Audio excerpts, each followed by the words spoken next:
litany, right?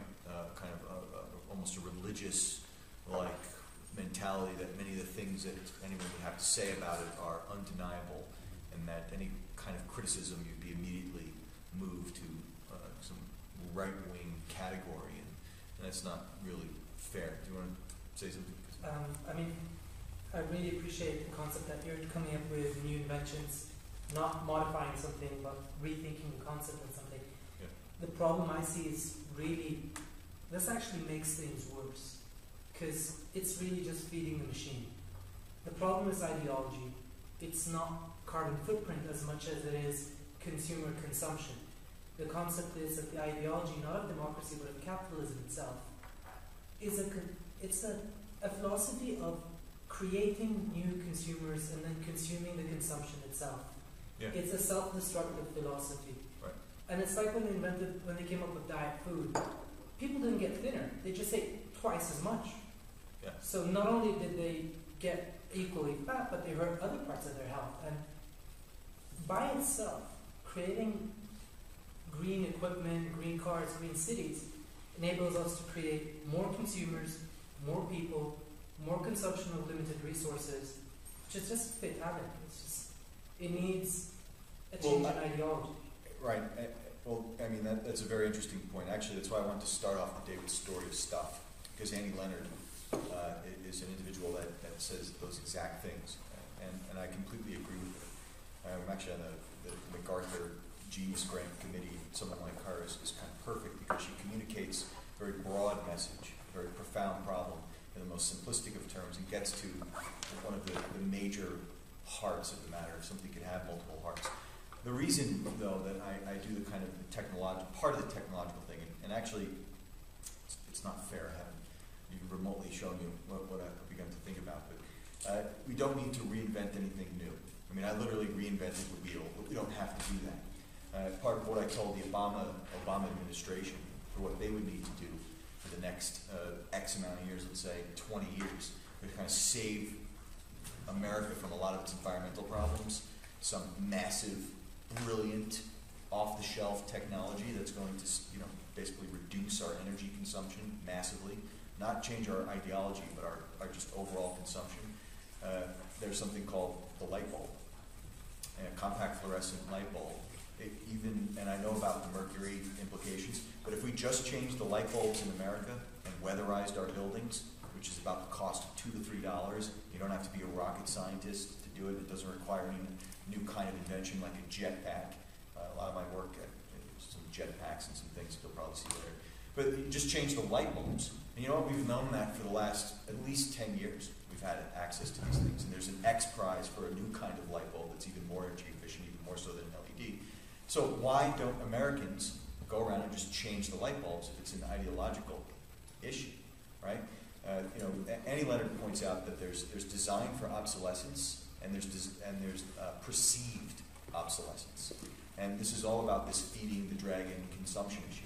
So design for obsolescence is that engineers will make a toaster, and they're so fucking proud of themselves that on exactly the second year and the third month that you own that toaster, the day the warranty goes, the toaster breaks.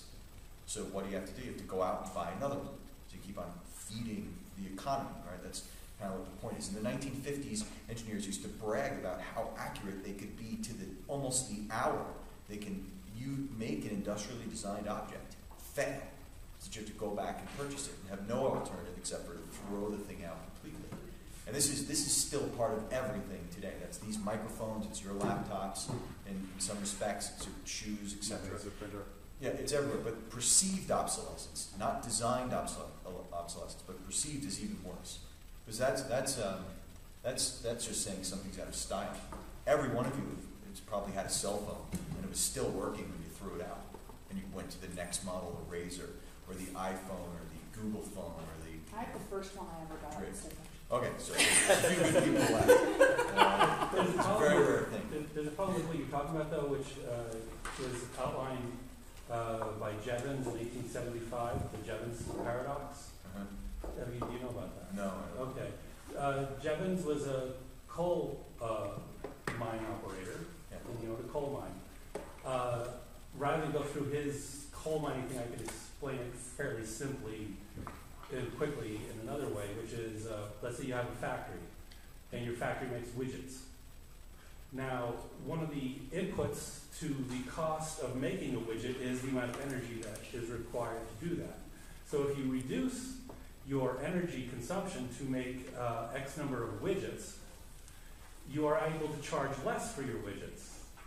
This puts you at a competitive advantage to others, and so therefore you end up making more widgets. So the result of conservation is actually increased energy use. The natural process is to have a system expand to the capacity of energy production. And assuming that energy availability is at the same, is at a steady value and price. And so that's just, it's been proven over and over and over and over. So in a nutshell, then what are you saying? You make tons more because you can? No, because capitalism requires increased profit, and so therefore you increase your production in order to, and you do it because you can do it cheaper, and you outdo your competition, and you end up building a whole new factory to build even more widgets that people want. Noam Chomsky, great point. Noam Chomsky said that the very nature, the essence of a CEO is growth. Yeah. And we know that the Club of Rome, there's a limit to growth. There's no point, but the investors, the stock, the basic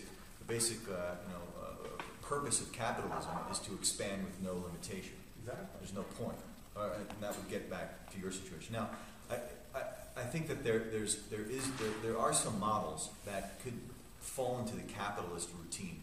Though I'm certainly all for democracy, and I'm not big on communism or socialism per se. But I'm not a capitalist. But there are models that actually could be positive contribution ones, and I'm going to talk about that in a second. But you talked about conservation,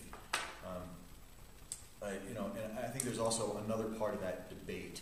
And this is going to be a step back, but it's something we have to understand because we are talking about our position in society, and there is a big philosophical. It's this kind of this notion of conservation versus preservation, and there's a huge kind of environmental positions, and they're very, very different. John Muir was a leader for the preservationist movement. And before I just babble, give you some feedback. Who knows what a preservationist is versus a conservationist? Conservation, is it when it is already a little bit, when you need to preserve something is to prevent it that it gets, for example, a building, that it gets destroyed. To conserve is perhaps after that it's already somehow, I'm not finding the word. Okay. Well, you're right. You're almost right for part. Destroy, not, you know what I mean? Somehow decrease. No, okay. It's close. The first part's definitely. Rationing. Is that what you're trying to get at? Rationing. Rationing might be it. The difference in preservation and conservation. Preservationists are basically a resource rejection strategy where you put things off limits. A conservation strategy is a mitigation strategy, where basically the game is already afoot and you're just simply trying to mitigate further consequences. Yeah. It's a losing proposition. Yeah. Well, I don't know if it's a losing proposition, but that's damn close. John Muir was a big preservationist. His alter ego, not alter ego, but Gifford Pinchot, his kind of opposite figure in this particular discussion, was the conservationist. And what a conservationist does different from a preservationist is that conservationist believes, in this case, man is a steward. And I do mean to use the word man, not human. And steward in a religious sense, meaning that man is responsible for the earth. We are its keepers. It is our shepherds, or we are the shepherd, the earth is the sheep. We choose what lives or die. We choose what we need to use for ourselves. And what we could allow to die or disappear when it has no use for us. In other words, the earth is a resource, and we get to rape it as we please, but we conserve it, so we replenish the things that we rape at an even rate, so there's always something more. So we cut down the forest to use the trees, That's conservationist, but we plant more trees. That's okay. That's Gifford Pinchot, and it's a conservationist model is actually okay. It happens in biology, it happens in ecology, etc. But there is this notion that we are all powerful, given the right by God. The preservationist movement is absolutely opposite. It is the belief that the idea of nature supersedes our understanding of it, our base knowledge, that nature is beautiful, that nature is kind of a cathedral of brilliance that we are not supposed to touch or interfere with on any level, not even for recreational purposes. So things like Yellowstone National Park, etc., were set aside with Roosevelt, with John Muir, as pristine areas, preservationist areas that we cannot touch or interfere with on any level, except for on the most minimal points. There were entire societies based on preservationism. Fruitlands was a group of kind of colonial New Englanders who decided that they would dwell under this preservationist model, and they would live without raping nature of anything. And that means not even milking a cow. That means not picking fruit from a tree. They would have to wait for the fruit to fall to the ground from a tree before they would eat it. So they built a colony in Massachusetts. It was kind of a weird bunch. They didn't survive the winter, and Fruitlands, well, it's still, what's left of it is still there, but they're not around. So the kind of the pure preservationist model, when it comes to adapting to kind of a working civilization, is a bit difficult. It is meant to be a strictly cordoned off slice of heaven someplace. So would you suggest then that the ideal scenario would be falling somewhere between the two? I actually would say that no, I would be, if I had my way, I would say we should be strict preservationists. We shouldn't be touching anything at some level. And that whatever we use, we somehow create by our own energy system. Which gets me to this, I started writing it down there, the model for that. What is that exact model that I'm talking about? It will be a positive contributor model to the environment. Because right now, we in the entire environmental debate, we have this kind of rubric, which is models that are based on less. There's the less model, the zero model, and then the more model. So this is also comes from cradle to cradle, but in other versions. The less model is I'm using a hybrid electric car, or I'm making tons of these widgets. I'm making less of them, or the widgets are less damaging, or my car is less damaging for the environment. It's not so bad compared to a Hummer. It's certainly better. It's more efficient, right? But it's still using fossil fuels to exist. It's still making tons of widgets that we don't need. It's still feeding the capitalist machine, right? But it's less. We often hear that we're going to buy this environmental product because it's efficient. That's bullshit. I mean, what does efficiency mean? Efficiency means still doing some bad, just less of it. And it's not necessarily great either. It's like playing the piano with a 2x4. You hit every key. Hey, it's efficient. It's not necessarily elegant, right? Efficiency doesn't also happen in nature. If you think of a cherry tree, right? Cherry tree isn't efficient. If cherry trees were efficient, they'd plant they would have maybe 4 or 5 cherries would grow. Just enough to plant the next generation of trees, right? Not thousands of cherries, like a bounty of cherries, clearly overdoing it, right? Not only to propagate its own species, but also to feed others. So efficiency is a very weird thing. And we've come to buy into the efficiency model, especially within a capitalist regime. A better analogy, if I'm still not sticking it, right at home with this, is imagine you want to go, you're in a car, and you're someplace in the middle of the United States, and you want to go to Canada, because we like Canada, right? So we want to do that. It's a nice place, eh? Yeah, it's a nice place. Right? But this car is facing in the wrong direction because it's using fossil fuels. So it's actually not making it to Canada in the appropriate direction, but it's headed to Mexico. Right? So if you do things efficiently, that would mean, okay, my car is not going to go to Mexico at such a high rate. Right? It's going to slow down. It's still going to Mexico, still doing bad, but less of it. So the idea is that you want to turn around and get it going in the right direction. So sometimes people go, what if we just stop? and that's called the zero model. Zero model means I have zero emission carpeting, zero impact man, zero damage to the environment. Now, zero is better than less, right? Zero means nothing. You do jack, you know. I mean, often I make the joke, it's, you know, what does Switzerland do? It's just kind of, you know, nothing. It doesn't do any bad, it doesn't do any good, it's just kind of zero. So zero is pretty useful. It's certainly a good goal, especially in today's society, where you would know the limit of your widgets, where you'd know the kind of carrying capacity for a society to kind of stop at what it's doing. It actually admits that we don't need more or any of it. So zero is not so bad. You hear this everywhere in these products that are called eco-friendly.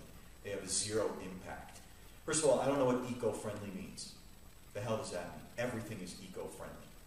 You can slap that label on everything. From a legal term, it means, you know, nothing. There's nothing that couldn't be labeled as eco-friendly. It's pretty much impossible to do that. So I don't subscribe to this kind of zero model. Yeah, in Switzerland, which owns Transocean, is responsible in certain ways for that hole in the Gulf. You know, of course, everybody's blaming BP, Right. who hired them, but Right. so it's not Well, zero. but BP is trying to reduce it is to a zero-sum game. Is that BP, unlike the Valdez issue with Exxon, they're immediately paying out settlements. They're immediately bringing tons of workers on site. They're immediately doing the best possible PR they can, so that eventually, after the spill is over and done with, if that ever happens, people can look back and say, well, that company, which is incredibly evil on some level by its very nature, it shouldn't be around. But it did good on every other possible social justice level, maybe legal level, and certainly on a PR level. That well, we feel less aggravated from it. Maybe reach this kind of zero-sum position. I think that'll be very difficult. I think the best it'll get to is less. It'll probably a true environmentalist would probably just say it's just we don't need it in the first place. And they've invested a lot into solar. Yeah. I'll get to the positive model. For the zero model that you were discussing, what exactly is zero? Because I would see, like, you know, if we're going to cancel, you know, no damage to the environment, you know, no carbon emissions, does, you know, like a flock of 100 cows count as zero emissions? Because, I mean, they're still, you know, damaging the environment that they are living in if they're in too small of a space. Yeah, that's a really, how the hell do you calculate zero in the first place? Well, if you're familiar with the science of life cycle analysis, LCA, they actually claim that you could kind of get to zero. Life cycle analysis is kind of a sum of all the carbon, kind of a calculation of all the carbon that goes into making a particular product. And it takes everything into account. So we have a kind of a house that makes that example. But if you think of how houses are created today, it's a lot of very big, tough people, guys and gals, that go into a forest with power tools and rip trees down. And they put those trees on big, heavy trucks that use a ton of energy that deliver them to a factory. And that factory uses even more energy to reduce those trees into buildable components for lumber, right? And they do things like dry the lumber, different types of heating processes, coatings, etc., insecticides, and then it leaves the factory on another truck using more energy, goes to a site someplace far away where another group of tough guys and girls with tool belts assemble it into a building on site using more energy, put the stuff together, and then it's a house, and that house lasts, 50 to 100 years before it ends up in a landfill. So somehow you can look through that whole process of just making a house and say that every step through the way, we're going to look at the embodied energy, that's the key phrase, embodied energy in those materials, to make sure that at some point they reach zero. So if I cut down X amount of trees, and I'm using this amount of carbon to move these particular materials to and fro different spaces, I'm going to counteract that with planting even more trees, using more renewables, creating a kind of numbers game, so that I kind of balance my carbon output at some particular point. LCA is not the perfect science. There's a great example where LCA failed. And I must talk about zero impact now, because I know this guy, and it's worth talking about. But there's a famous case by DuPont about diapers. And this is where science also sends out the wrong message, by the way. So LCA as a science said to every American, this is the appropriate diaper you should buy. And they said, well, one of the two things, cloth or plastic diapers for your baby. So who here thinks cloth diapers are the most sustainable thing you could buy for a baby?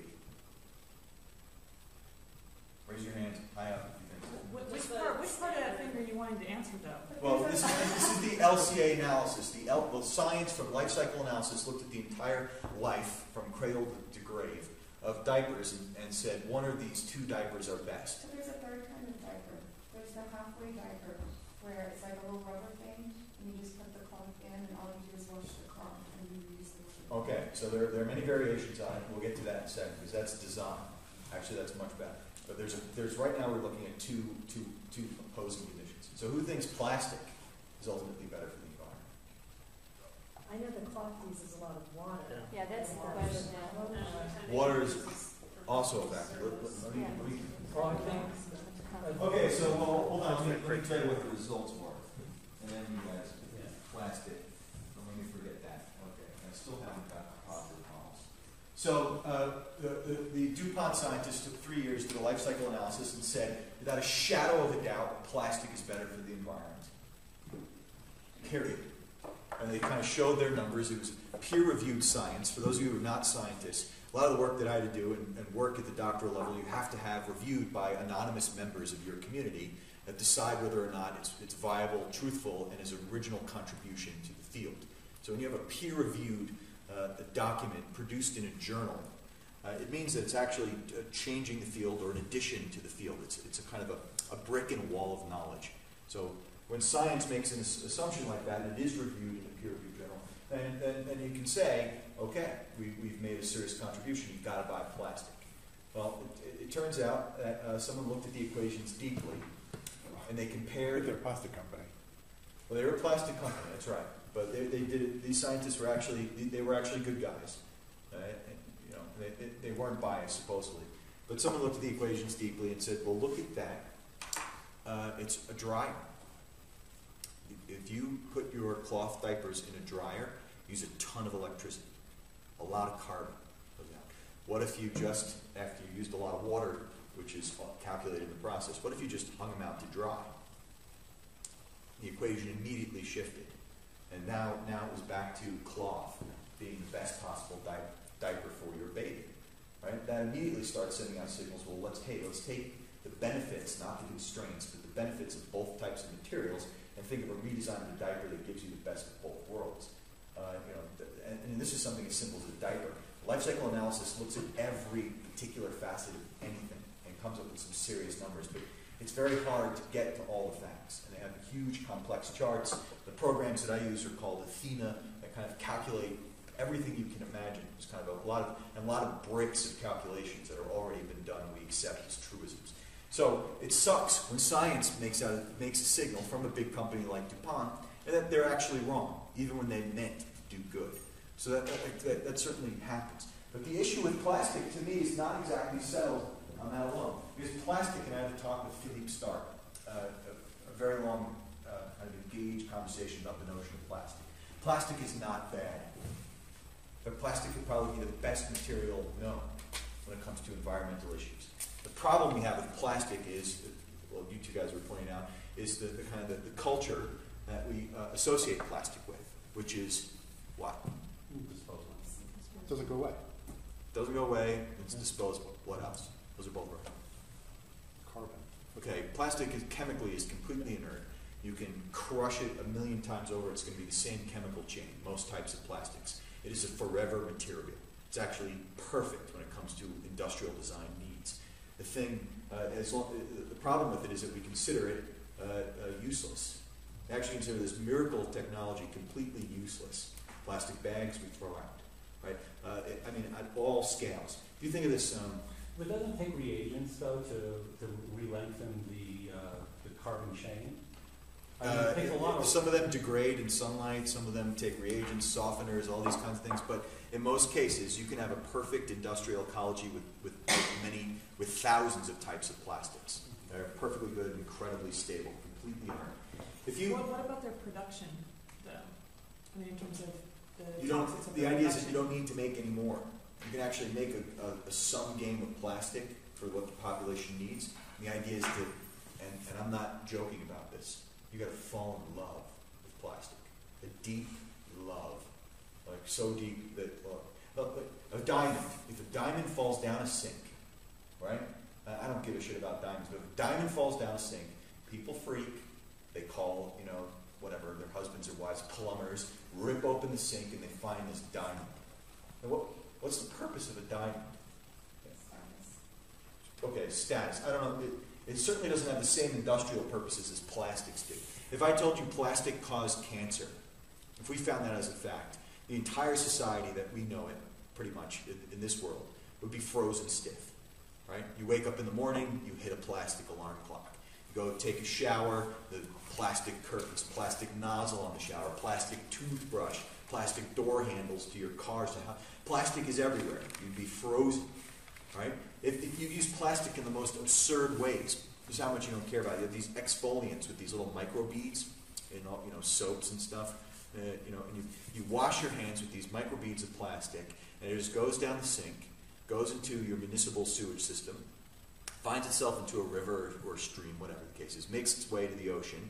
It's eaten by a fish that is eventually harvested by some fisherman, which ends up on your plate, these microbeads of plastic, and you just eat the thing. The plastic stays in your body forever. It's in your fatty tissues. It's not going away. Right? Everyone knows about the great gyre of plastic. Right? Is there anyone that doesn't know about that? We've all heard about the plastic gyre. South Pacific. Yeah, South Pacific. They found another one in Japan. They're now finding one in the Arctic. So there's a 3-foot thick, a wasteland for all plastic in the horse waters above Hawaii. It's cycling all of our waste. Landfills are not made up of plastic. People think lots of plastic is in landfills. It's not true at all. Most plastic at landfills blows away. Just blows away through fences and ends up in our waters. Landfills are mostly made up of construction waste and paper. Paper is actually pretty brilliant. Because you can think of the Dead Sea Scrolls, like 3,000 years, completely preserved as long as they're dry. You don't expose them to light or water, you can stay forever. But plastic is actually doesn't make up landfills. I think there's billions of purposes you can use if you treat it like a fully integrated nutrient, that we are absolutely in love with it, an intelligent design nutrient. Right? Could you go back to what Henry said about acquiring chemical and energy inputs to make longer polymer bonds? Also, I would suggest... No, I would think that's making different types of... You can more or less take different types of plastics and repurpose them infinitely with almost no change except for maybe some, only mechanical change, not necessarily chemical. My understanding is that the reason why disposable bag plastics are there is because the more sophisticated plastics have, like the harder plastics, have longer bonds and chains. And as you heat it up and reprocess it, the chains break, so you get lower and lower grade, and then you get the plastic bags, which is like the bottom of the barrel. Right. Okay. And the only way that you get from plastic bags back up to polystyrene or something is by massively adding huge amounts of energy and chemicals, which are all extremely toxic. Right. Okay. So a lot of that's about you're critiquing the recycling process. I've been talking about the process, the use of plastics itself. I'm presently talking to a guy there in Canada. They're actually looking at making plastics out of garden waste, as opposed to petroleum, where you get a much higher grade and higher quality of polymers. Yeah. And you can actually get through bioplastics? Like the new kinds of bioplastic. Yeah. Yeah, they're looking at new kinds of bioplastics. We're not there yet, but we certainly can be there, and we should be there. The best kind of plastic would be plastic that's either fully upcycled plastic, or plastic that would melt back into the earth. What is upcycled then? All right, so there's been a lot of kind of questions. Upcycle means not finding a plastic object, right? Recycling it, crushing it down to some a bunch of particles, then heating it and then molding it into a new form. That's kind of a recycling process, right? Which is okay, but creates many of these problems. It's been critiqued for many of these problems. Upcycling means actually you instead of kind of dealing with the kind of the baseline that you'd expect, you actually either purify the plastic itself, so the plastic that you were given is turned or transformed into that super plastic or the finer quality grains of plastic that we know can last forever. So you extrude out all the dangerous chemicals, you extrude all the VOCs, and you produce a plastic that's actually the type and grade that you'd want to cycle forever. Upcycling also means what artists can do, what craftspeople can do, what clever designers can do. Upcycling could mean you take a piece of plastic, and what used to be a chair is now, what would be the term? I don't want to say just a chair. Maybe it's a throne. All right, maybe it's something that it's a kind of a component for culture. How do I kind of explain that? You've changed its purpose so that it has more value than you could have ever deemed possible, and that happens in many examples. I mean, Duchamp kind of be an example where you take the toilet and hang it on a wall. He didn't mean to do this in this particular sense, but it's now no longer a disposed toilet. It is now a magnificent theory of art. So right? upcycling could be chemical, or it could actually just be a physical There is transformation a chemical of the process, and then there's a cultural upcycling condition. They're not the same, but there's the cultural upcycling is certainly possible, and that actually is very possible. I actually treat plastic like cattle, because there is if you think of cows, right, or a certain kind of cattle, there's the way we treat plastic today, which is we just let it. Well, there's many ways. You just let it roam, which is we do nothing, right, zero gain. You let this cattle run around, and we don't care where it goes. That's kind of the basic thing. Or there's the kind of the conservationist view of plastic, which is that we kind of recycle it, we cut it up, we find the cattle, and we eat it. We cut it up, use it for all different purposes, recycle it for other purposes, and it goes on and on and on and on. We've got this kind of industrial usage for plastic. And then there's the kind of the third type of cattle, which is the holy cow, where plastic becomes holy because through some cultural filter, and there's just millions of types, we've decided that this plastic is absolutely valuable. Just like diamonds have sort of no purpose but tons of value, we instill that same value in plastic. It is certainly possible to do that on every level. If I had some PowerPoint, I could open up some artists that have done this with plastic. I think of anyone that has. Certainly, there's tons. And this becomes, that's kind of the holy model. This becomes something like the positive ecological model, which is something I didn't get to. It says the less model, the zero model, and the more model, which is the positive ecological model. So this model is where we should be. So it's not we do less damage, it's not we do zero, but we do something called a positive contributor. That my home isn't made up of products that do nothing, no damage to the environment, but my home cleans the air. My home sucks away carbon. My home is a part of the metabolism of the earth. My home is actually fixing 100 years and is accountable for 100 years of pollution. Or my car. I don't have a car that uses less fuel efficiency. I don't have a car that does nothing, zero model. I have a car that everywhere I go in my car, it scrubs the air, as an example. Of different types of BMW hydrogen fuel cells. Cleans the air, removes the pollutants that are there, and its effluent is cleaner than what came in the vehicle. That's a positive contribution model. That's a model where it's okay to be capitalist, it's okay to buy as many widgets as possible or make them because they're actually contributing to a positive condition. Now, you can't say that doesn't exist because it does exist. In fact, if we don't do it, and you can say I'm wrong, but if we all die, we won't be around to say whether I was wrong or you were right anyway. That's actually why I'm sure we're going to get there.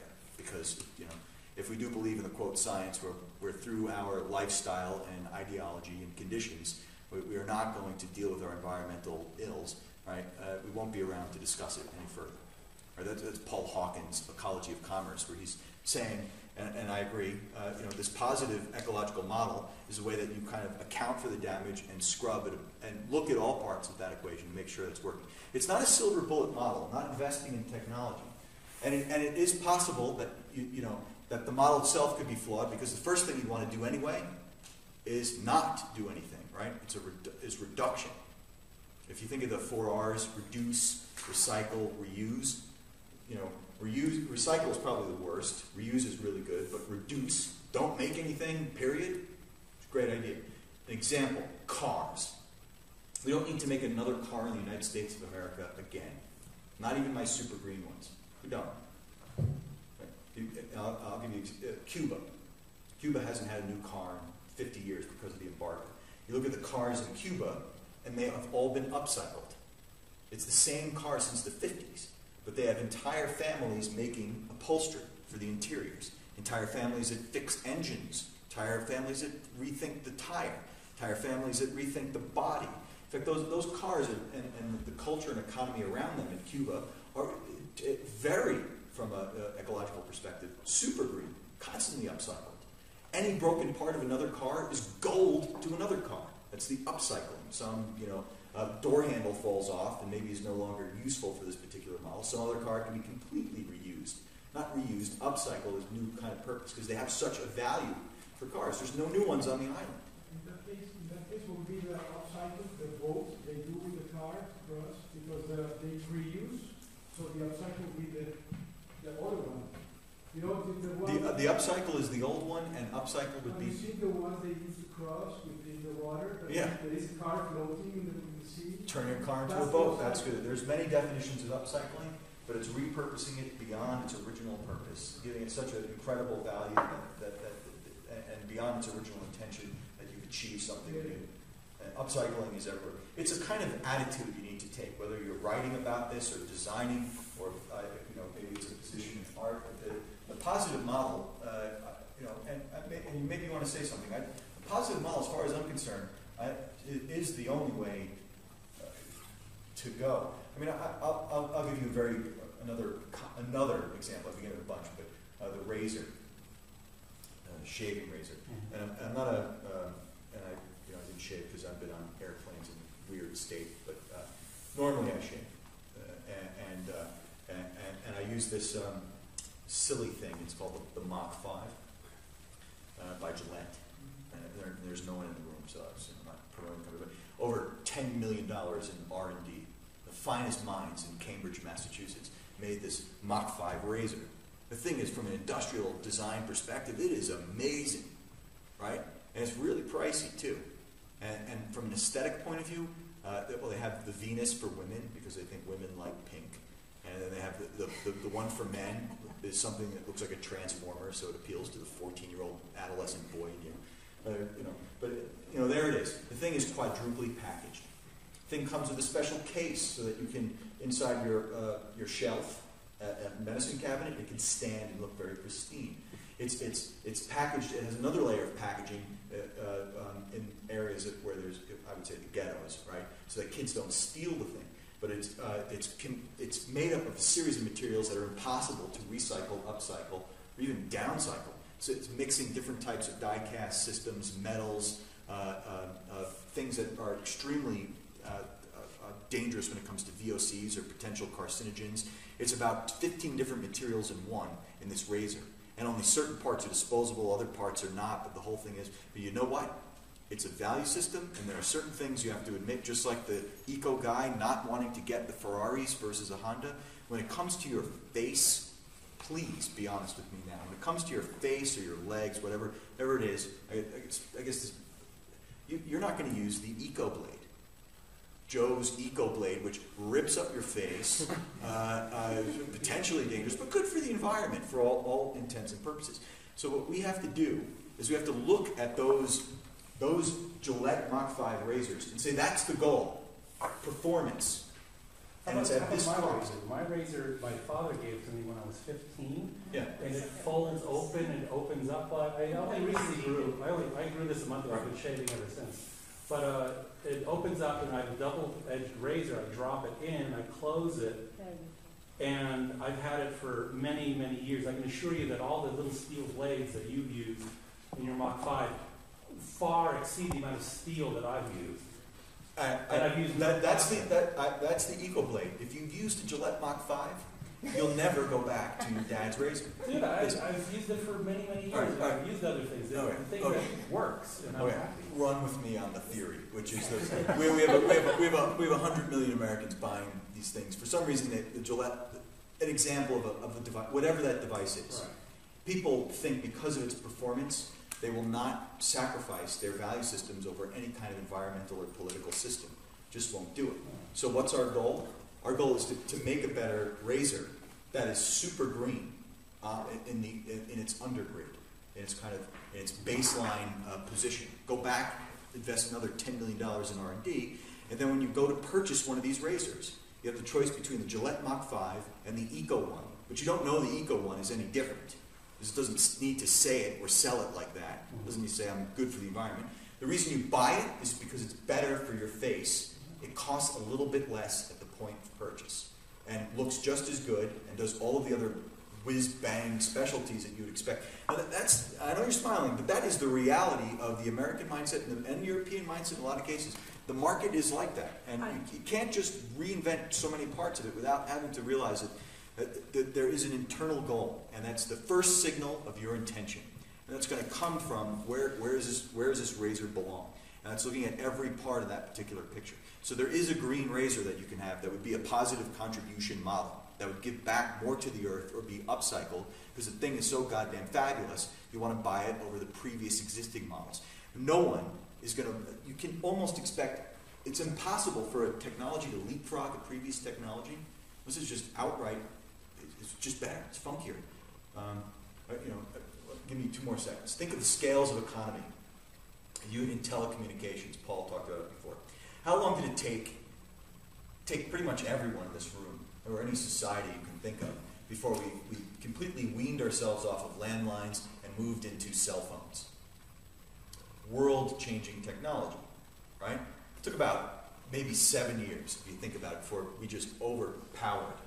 The tipping point occurred with cell phones a lot quicker. Why? It was a fabulous technology, cost the same if not less. The point of purchase, you went for that. It was also cooler, whatever, all the other things. That log jam that was built up, right? The first adopters came out, started using this. People were going, we don't like people who use cell phones. They're really annoying. But eventually, the log jam burst open. Everyone had one. You never hear people claim that someone's annoying for using a cell phone anymore. It's now part of your affect and posture in the world.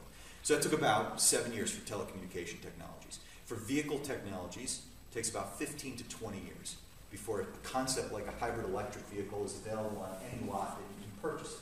It's not necessarily better in this case, but it is something that's more exciting, and they haven't achieved the purchase issue that I was talking about because they're more expensive and they're subsidized by the government, but they're better for the environment. But if you get a hybrid electric vehicle or any electric car that looks better, performs better, is better, right, contributes positively to the environment the way I'm talking about it, right, really positive model. These are things that people, it'll be a very easy choice to make, not a compromise, a clear choice. Architecture, buildings, take about 40 years before you get a paradigm shift in that scale of economy. So that means buildings that contribute more to the environment than they take away. The reason for that, a 40-year shift, is because you invest in a building like this one here, you expect the roof to last 30, 40 years before you want to change it. Windows, doors, all of these discrete elements. You can come up with windows that, give light, turn light to energy, whatever kind of fantasy you want. You're not going to change it because you already invested in it. So it takes about 40 years for the architectural scale to change. And for the scale of the city, there's about 100 to 150 years before you can have that truly green city with many of these technologies folding into place. That's everything from the smallest component, the doorknob, affecting what you're talking about, the democracy. It's a very large concept. And I'm very serious about small things have incredible power to change. I mean, a lot of the devices I show, I say they're not crazy because I can make up tons of examples in the past where people have said the same thing. The elevator, 100 plus years ago, if I was telling you we were moving up and down elevators in cities, you'd be, what a whack job. And seriously, you wouldn't believe me. It wasn't until Otis came around and invented not the elevator but the safety brake. Small little device that made it impossible to ever die in an elevator accident. That changed cities, period. Skyscrapers, along with the technologies of skeletal systems, for steel-based skeletal systems, right? That changed cities. Little technology. ATM machines, iPhones, all of these, from street planters to stop cars from... All these miniature technologies actually have massive effects. So, okay, I'm going to pause in that case because if you're about to burst. You No, better, not at all. better hit. I was smiling because, right, the concept of the less and environmentalists and all these kind of, the group that speaks about this either in stewardship or morality or ethics is naive, ignorant, or just hypocritical because it's all bullshit. The ethics is? Yeah. Yeah. Environment is not about ethics, it's Yeah. about survival of a species. Yeah. It's, you can wrap it in whatever pretty packaging you like, but at the end it is self-centered, egotistical reproduction and recreation. I don't argue anyway about this ethically. I would gladly eat a fruitarian if I saw him, if it meant my survival. I have absolutely ethically no qualms. You eat a who? A fruitarian. Well, the guys that went extinct Oh, because they oh, only oh, eat dead fruit fruit guys, that's fallen from the tree. Fruitlanders. Right, fruitlanders. Right. The concept that I'm arguing is the reason the green model and the Moore model is, I grant you, 100% better, and I totally agree with you that plastic is maybe one of the best inventions we've come up with, not the opposite. It's hilarious how much diamonds, rather than being practical cutting instruments, are made into ridiculous objects for people to look at. Yeah. But this is not my problem. The problem is capitalism. It's not about reproducing objects. It's about reproducing the consumer. Capitalism's main concern is to create more humans because they are the ultimate consumption, not the product. Yeah. My problem is the best environmental thing we can do is release a black plague. Yeah. The problem is not what we consume, but the number of consumers. It's the reproduction of humans. A species will kill itself if it over-reproduces. My problem with the eco-friendly technique is this allows me to put a dirty Band-Aid over a wound. So it looks pretty, I feel better, but in reality this is actually making me worse. And this will not only kill a lot of my species, but completely annihilate it in the future. So I think that's great. We're going to get to our assignment. I think we have an assignment that we have to do tomorrow. Can I ask one question? I better. Yes, you can. I like this point, and I think I want to address it. And I think we are talking about the same thing. Definitely, people are the problem. The issue of consumption is also the issue. I had a student said very similar things to me before. Really talented student, and actually had one of the best solutions to the assignment that we're going to talk about ever. Okay, I'll tell you what that solution is. It's a bit surprising, but I think it's fucked up, but it's kind of good. The assignment is going to be: you're in charge. Stop whining. Stop even thinking like an intellectual. You're now in charge. Not only are you in charge, but you got it. You got all the power you can imagine. Right? The assignment starts off with a huge limousine rolls up in front of you. Right? The window rolls down, and there's a puff of smoke that comes out, and your name is called, whatever. And you come closer to the limo, highly skeptical. And you see inside there's Barack Obama with a cigar. Come on in. The door opens up, and inside is Bono, Nelson Mandela, Bill Gates. Because you said you were... Not me. Some people with tons of power and I thought you said you were advising them. Well, no, you will now be the advisor. Okay. So we're hiring you. Actually, we're putting you in charge. Anything you want, with unlimited funds, any kind of power you can imagine, it's yours. Give us the idea. Give us that idea. And give us that idea in a form, maybe graphical, maybe written, maybe sound-based, whatever, but as a kind of propaganda in a single image that requires almost no language to unpack. It's almost universal. Maybe you want to set your problem to a specific culture or nation. But give us that solution. And you don't have to invent you don't have to actually get to the real physics or the real science. Just give us the idea. What the hell is an idea that's actually going to change the world for the better? Period. Let's see what that idea is, and then be able to communicate it in less than 3 seconds in a form of a written text or an image or a sound that moves by on a New York City bus. So you have this length of time. That's it. As some idiot like Homer Simpson is staring at a bus, looks at your idea on the side of that bus and goes, wow, I didn't know we can do that. Or that makes sense. Or the world is now different It's okay. So, one example would be the population problem. Maybe you could create a campaign, and your campaign's called Kill yourself. Kill yourself. Kill yourself is a great one. The one my student produced it's off color, and I recognize that, but we're in a small group, so I'll say it. Change the flavor of sperm to candy. No one gets it. Okay, Yeah. whatever. It's reducing the population. So it's kind of the point. That everyone's going to be like, forget it. I like that. It's actually kind of elegant. You can imagine the ads for this thing. So it stops the production of us. Right? That would be, and solving us isn't the only problem. I mean, there's a million ways you can look at it. There are a million kind of versions of this campaign that you can run. Actually, what you are, sitting in that car after you shake hands with Barack and Nelson Mandela and whoever else is in that vehicle, you're an advertising guy or gal, working on Madison Avenue with billions of dollars. You're going to influence everyone. So you're just going to believe you. People believe advertising at such a ridiculous rate, it's pathetic. Here's an example of how powerful it can be. Not everyone's American, but do you remember from the 70s, maybe I'm dating myself, but in the 70s we had something called the crying Indian. Yeah.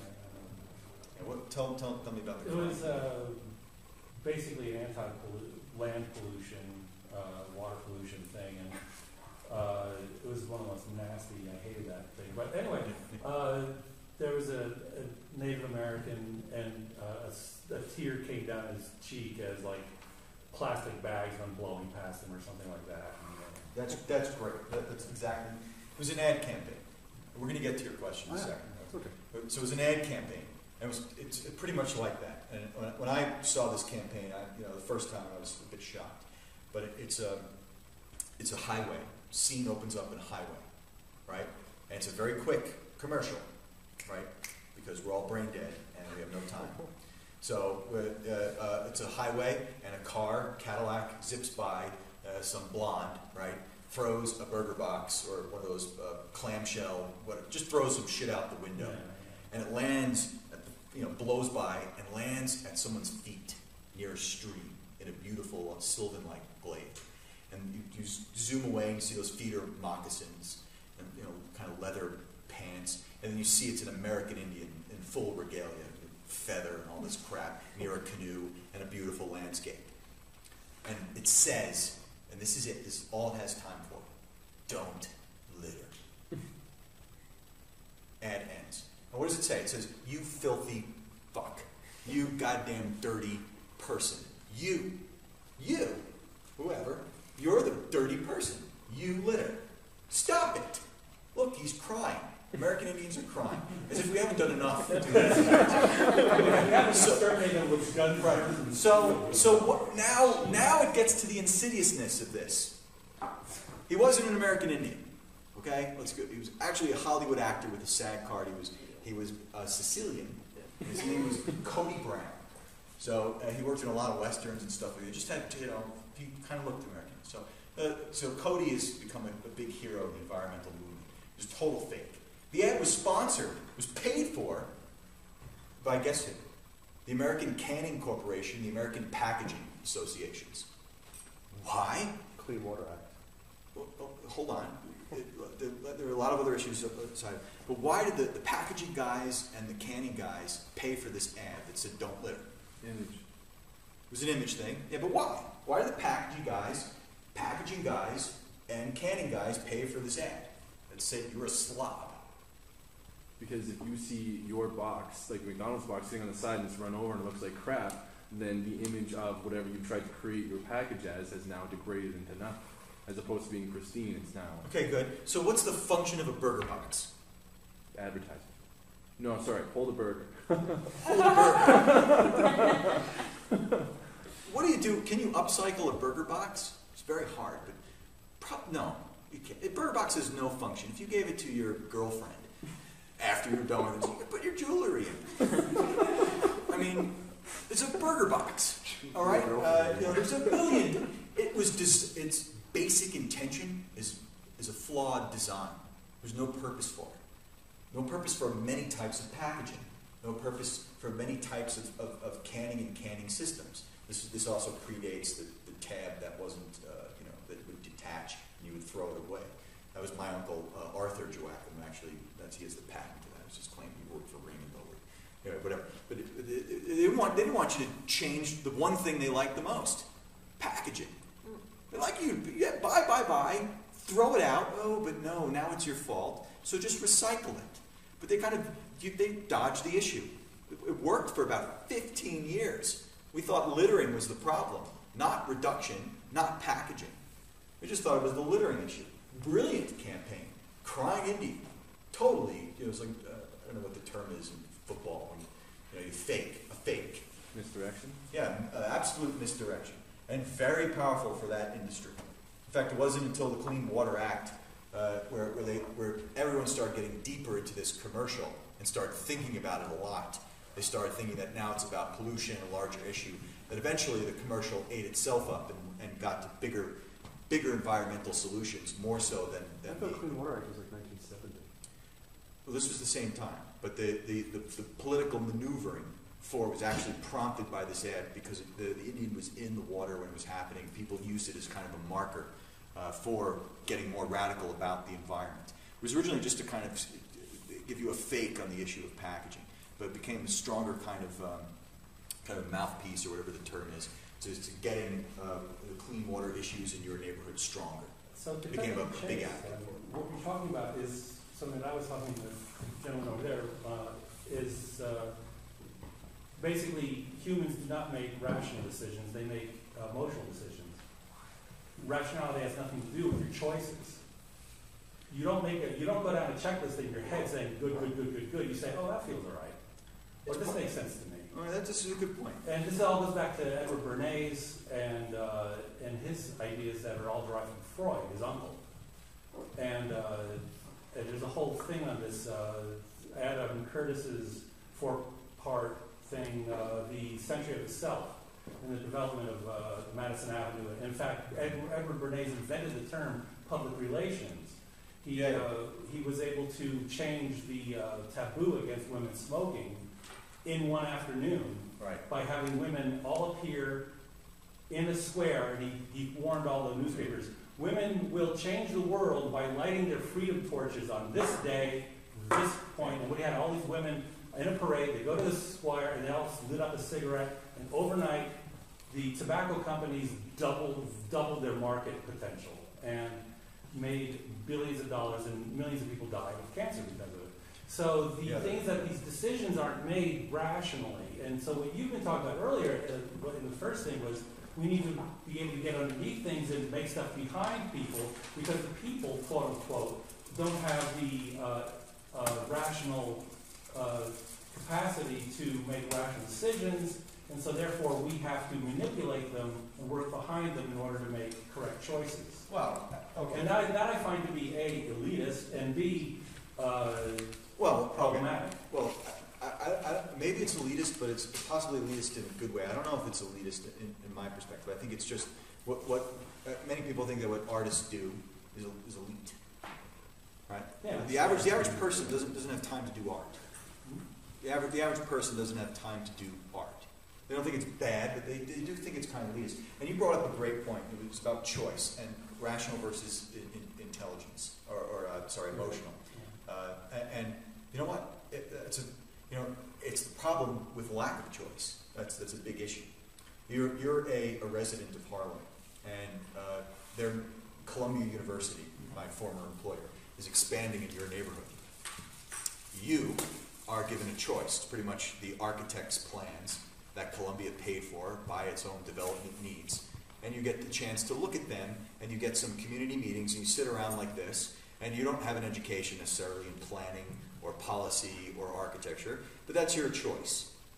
And you're trying to move with them to kind of adjust them to fit your needs, which might be community-based or environmental-based or emotionally based. But you actually don't have a choice, because you're only given one set of plans.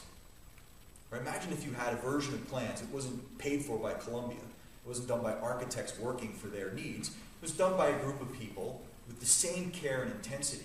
That was a counter-proposal that absolutely, to the best of their knowledge, privileged the residents of Harlem, privileged the environmental needs. And now you have the Columbia plan and the counter plan next to each other. Now you have a real choice, because you can say, excuse me, Columbia, your plan sucks for A, B, and C. I do like D, E, and F. But look at what these guys have done. I don't have time to develop my own plans. I don't have access to elite architects and planners to develop them if I can't do them myself. But I now have a new choice.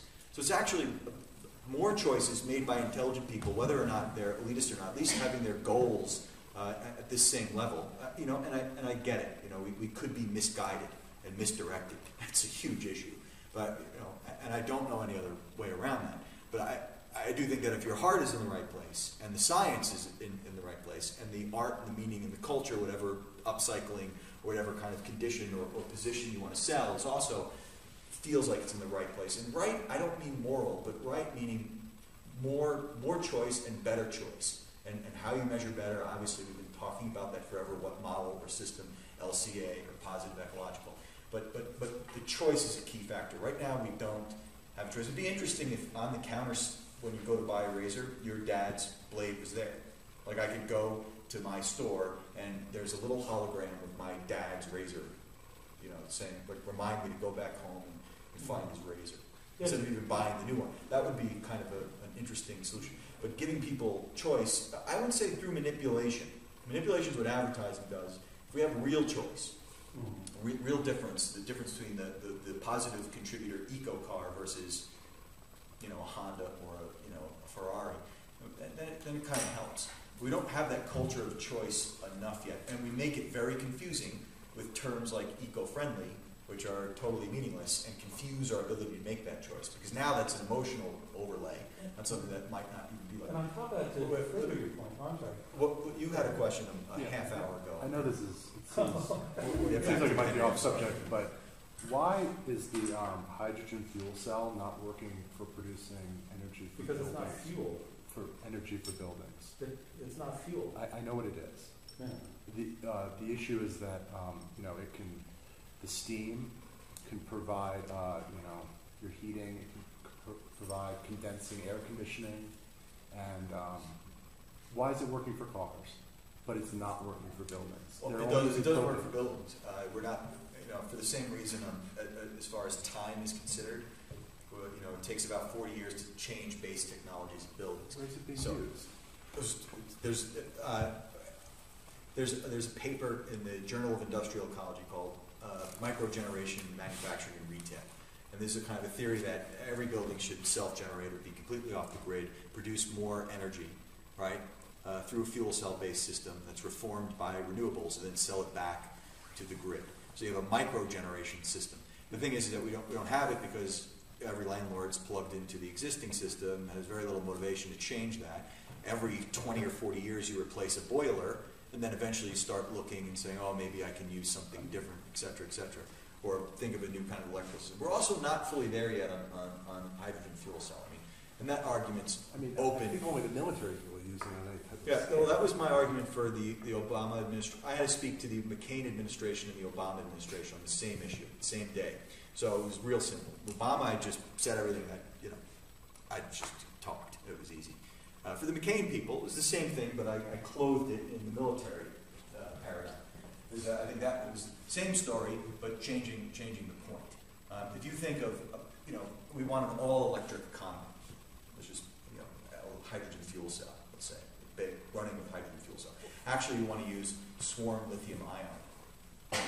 Swarm lithium ion was presented to Barack Obama in April 2nd of 2009. It's a type of battery where the anodes and diodes are instantly connected by an embedded virus. So there's a virus that purposely tries to find its opposite internal to the battery. It's a computer virus. So instead of taking 4 hours to charge your cell phone, it takes 4 seconds. Instead of taking 8 hours to charge your car, it takes 8 seconds or less. It's instant lithium ion charge. So that radically shifts the equation. Now it's not about thinking of a switch fabric of batteries between home, work, and any place you want to go visit in the United States if you want to use an electric car. It's my battery's instantly chargeable. I just drive over something and it gets charged via induction. Good old Tesla, right? So it's certainly possible to develop these things. And they're actually not even batteries anymore. It's a whole electrical grid. In other words, lithium ion is the power system. So that your vehicles are not cars anymore. The radical shift here is that it is your entire energy system. It's a bunch of big batteries, but they're car-sized, and they're cars on wheels, moving around cities, absorbing peak demands and redistributing loads on the fly dynamically. So it's, I don't agree with me, but been looking at What's the problem with lithium with that? What's the problem with the swarm lithium ion? Is it? It's not market ready, but it's the peer-reviewed science has been proven. So it's probably, and there's always going to be someone else going to say something about batteries, supercapacitors versus another type of fuel cell. But this is something that is fairly stable and is instantaneous, which a lot of other things are not giving us. But for your assignments, as an example, you don't actually have to figure out the science. You need the idea first. Because in some cases, even the scientists are not even looking for that, or the engineers. They just don't even have an idea. Instantly chargeable battery. Well, it's not really a battery anymore, is it? At least as we understand batteries. It's instantly chargeable. It's just a continuous source of power. It's just an instant stream of power that moves from X to Y all the time, constantly living. So it's a huge marker. For the McCain people, I said that we need to get to this kind of electric economy, and if we were going to do it with mobile systems or things that move, we got to look to the military, not the Detroit 3. Detroit 3 are not going to change our mobile economy. These individuals have had their chance. They can't rethink or retool the infrastructure. Their base model is not shared ownership or public transport. It is individual sales on a lot, selling you shiny new crappy boxes that we don't need again. It's opposite Cuba. It's opposite everything. But it's our American value system. They failed at it. There's actually two ways you can go. America's 5 great electric companies could make all our future cars and transportation systems, because there's no moving parts in a lot of these drivetrains, electric motors, etc. are very simple, and that they're the ones fitted out to change the infrastructure. And they can also switch it into a battery system. And you know what? They want to do it. Con Edison is our client in New York City. They absolutely want to power all of New York and change the way we move around the city of New York. It's a pretty logical thing. The McCain administration wouldn't necessarily need to work with private companies and all the opinions and affects associated with companies. They could use the military as the big example. So instead of the Detroit 3, we use generals and soldiers and these types of killer people, right? That would go in and they would say, well, screw diesel-based mobility systems. We're going to make tanks that run on electric. Of course we can do that. We've done that. And why do we want to do that? Because it's better, period. It supersedes and is way more nastier and evil and vicious for killing than, and I don't know if this is a good thing, but it's how I was speaking to the McCain people. And I use those terms. You can have a tank that's all electric. Guess what? It's silent. You don't hear anything. We like that. The second thing is, the power source is instant. No throttling. So with electric, you go from 0 to 90 instant. No changing motors or different gear shifts. Switchable. So if your tank gets damaged, you can pull out those batteries and stick them in your Jeep, your helicopter, your gun, wherever you want to continue to kill people. Right? It's very useful. Robust. You can't knock out electric systems as easy as you would think. It's not a centralized motor. It could be decentralized and distributed all throughout that tank. So it's very hard to stop the thing from moving. You can hit it 100 times and there'll still be a power cell someplace on the tank that'll allow it to continue to move, right? Ooh, they like this stuff. And there's a whole host of other issues of capacity and things like that you could move. And it did make sense that why not, if Detroit failed and if our electric companies don't do it, get our military as the example. I got the idea from Walt Disney. Ben Schwegler, a really good friend of mine, he heads Walt Disney Imagineering, and he was in charge of making green fireworks for Walt Disney. He was thinking fireworks are essentially a form of weapon. So he's thinking of he's taking this weapon and making it green, which is slightly absurd. But they use so much of these fireworks every day at Disney. Every night they blow up some fireworks, and they have this ethical position where they want to be as green as possible. So they need to change how they use fireworks. So we had to make green fireworks and think about what green gunpowder is, what basically a green weapon is. It's kind of really insidious at some level. Yeah, you're still killing people if your gun is electric, right? Or your missile is electric. In fact, it's horrible on some level. But if it gets, and no, I can't say this, but the idea is to, if McCain was elected, I'd much rather have him help develop our electric economy than not. And that all of these things could trickle down to domestic uses and have an extreme, powerful kind of position for that. If it's kind of, DARPA, by the way, funds everything. I mean, at MIT, it's impossible not to. The DARPA we did for our cars and driverless vehicles, so it's very hard to resist money when it's coming from the government, even though it's from Defense Department stuff. We had when we graduated, we had this, one of the hacks that we had that year was there was a giant inflatable tank that went up in the middle of the graduation. It was kind of floated, and then this sign unfurled and it said MIT, smart bombs for dumb leaders. They're kind of blaming the leadership. But yeah, we still make the stuff, which is bad. The green weapons actually solve two problems at once, because then you're killing people, which solves overpopulation. And you're Back to doing your it. assignments. There you go. Excellent. Yeah.